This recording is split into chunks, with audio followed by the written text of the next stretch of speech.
All right, so I've been talking about dating in Korea, and this time I want to talk about how it ties into marriage and marriage expectations. We're in front of wedding halls here.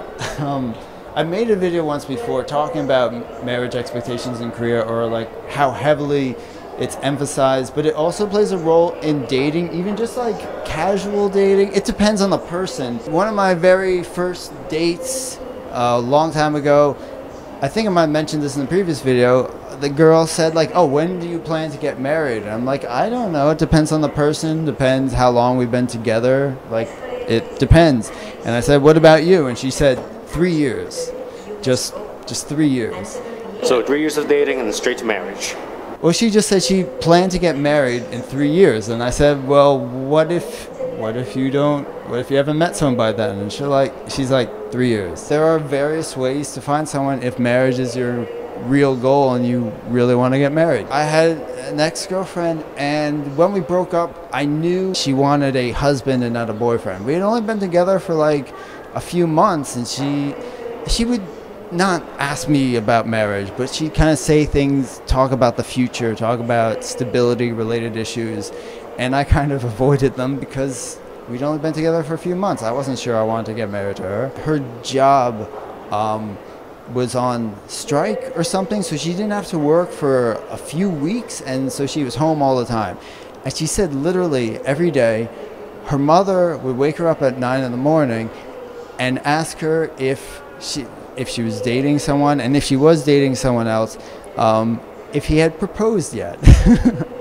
So her mom was like drilling the marriage stuff into her head, regardless of whether or not she actually wanted it. So since marriage is like an excuse to move out and not have to live with your family, she kind of wanted to get married and didn't want to deal with that. So eventually, her parents introduced her to the son of parents they knew, and I guess it was really awkward or whatever, but he wanted her to make a decision after a week, less than a week, to get engaged. She said, "No, not yet. It's too soon. I don't know you well enough." She agreed to get engaged after 3.5 weeks. Yeah, I mean, that's an extreme story. I tell people that story, they're like, "Oh my God." Koreans say that. It's not, I don't think it's that common. I don't know, actually. This thing where the parents introduce the son or daughter to someone else, it's called son. No, like, I can't pronounce it that well. Son, yeah, with the single shield. So I don't really know how common the arranged marriages are anymore, but apparently it's still a thing, right?